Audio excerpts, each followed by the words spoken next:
Hey guys, so today I did something quite interesting that I've never done before.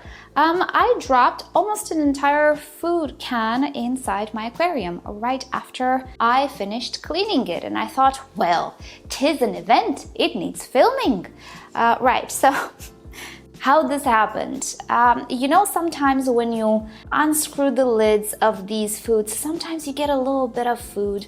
By the way, these are tiny pellets. Yeah, you get some of these tiny pellets on, the circles of the lid. And I thought, well, let's not waste that food. Let's just unscrew the lid on top of the tank. So whatever is caught in this lid just falls in the tank. Well, the thing slipped out of my hand and spilled inside the tank. And as you can see, it's pretty much everywhere.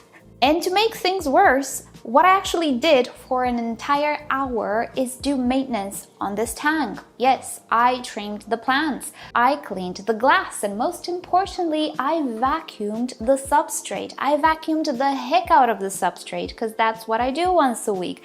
It is pitch perfect clean. I poured water back, put my substances, my dechlorinator, my fertilizer, and I thought, well, I didn't feed my fish yet, might as well feed them now. And this happens.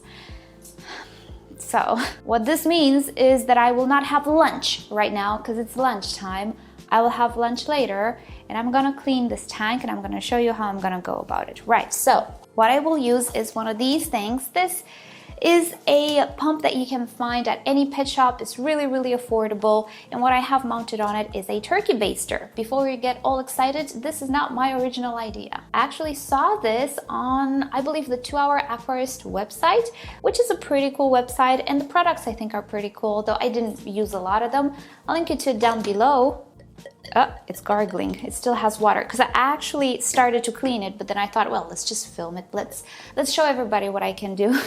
In the world of aquascaping. So the reason I have a turkey baster on this substrate vacuum is because I can stir all of the dirt on the bottom and just pick it up, vacuum it with this thing. So I'm not sure if I'm gonna use it just now. First of all, I just wanna try to remove as much as I can from the surfaces, and then from the actual substrate, I'm gonna use the turkey baster. So here goes nothing, you guys. So let's clean up the mess I made. All right, let's do this.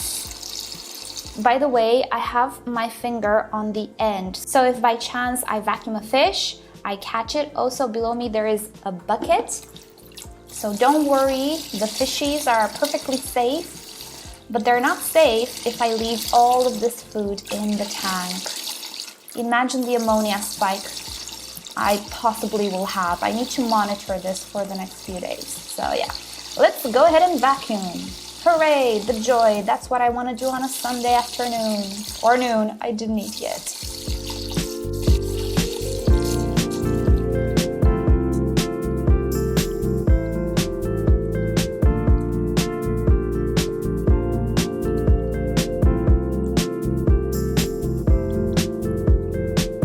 Alrighty, so I vacuumed as much as I could. I brought the water level down as much as I could before stressing the fish really badly. They're not stressed, actually they enjoyed the whole experience. They actually enjoy me cleaning up and they assist me because they always find something to eat apparently. Also the rams are very curious about the vacuum cleaners and stuff and about my hands. Anyway, so they had a blast. I didn't. But anyway, I managed to vacuum as much as I could. Now I'm filling everything up. And I am pretty sure that I did not get everything. I mean, there are bits of food in the plants that I simply cannot get to. If it was not Sunday, what I would do is go to the fish store, buy myself a few cories, a few coolie loaches, something to clean up a little bit the bottom because I don't have anything, at least temporarily. Then I could switch them to a different tank, or I don't know.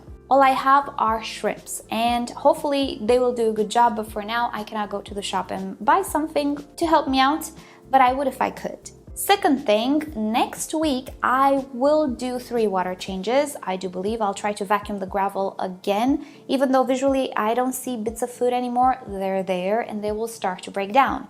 So I need to do some water changes to dilute what I believe to be a big ammonia spike next week. Every day I will also test the ammonia just to see how I stand, because I'm pretty sure my bacteria will not handle the load, and also the fish. There is just so much that they can eat. And when they overeat, they overpoop as well. So everything will pretty much lead to an ammonia spike, which is toxic. So I need to check for that. If I see the ammonia increases, I will do daily water changes until the problem is solved. And we'll see about those bottom dwellers tomorrow. For now, I think we are okay. And I believe that should do the trick. I think we're gonna be safe with these measures that I'm taking. I am personally not a fan of using substances to reduce ammonia and all of that. If I really must, I mean, if it's getting out of hands, I will do it, but I don't think so. I think I did a pretty good job in getting most of the food out. And certainly, I will forever be very careful when using sinking pellets. If these were flakes, I wouldn't have had an issue. I would just scoop them out with a net, but no, these are sinking pellets. So never will I ever open this thing on top of my aquarium just so I save 3 grains of food. That was what was in my mind. I want to save 3 grains of food. No, I'm gonna open this on top of the sink or the trash or something, not on top of the tank. So beware, learn from me. Also, I had a bit of good luck though. I typically shut down the filter when I feed the fish. So the food didn't get to like really spread everywhere. It kind of just sank slowly to the bottom. It got into places, but I'm hoping not into every nook and cranny. So that was good. The bad thing was that it was sinking pellets. But I think we're good though. So if ever this happens to you, this is how I would go about it. Vacuum the gravel as much as you can, and that little trick with the turkey baster actually helped a lot because it stirred the food from the bottom and I could easily pick it up. Don't forget to test for ammonia. This is the first thing that will spike. Don't wait for the nitrites or nitrates or whatever. No, test for this. This is the first thing that will spike and the worst one in my opinion. And stay on top of water changes, obviously. I would not go directly to substances. I don't think it will be the case, but we'll see. So yeah, this is what I'm up to on a Sunday noon, and my water level is almost up to the level it should be, so I'm gonna shut down the water pretty soon. And yep, that is about it. I am also considering not feeding my fish for a couple of days or so because I see a couple of pellets in the moss there. There is food in the tank. There is no need for me to feed them tomorrow. Today, no way. They're not getting any food. But I don't think I'm gonna feed them tomorrow either because they will have some pellets in the tank, even if I don't see them. And we should be pretty good. Boy, oh boy, what did I do? Yeah, this never happened to me, but hey, there's a beginning for everything. It wasn't really as bad to clean it up as I thought, so we're good. So, alrighty guys, this has been it for today. Let me know in a comment below, did this ever happen to you? How did you go about it? What is your technique to deal with the situation? And I hope the tips that I gave you today will help you out if this ever happens to you. If it does, yay, join the club. I'm not the only one, but I hope it doesn't. So yeah, with that said, I'll see you all next time. Bye.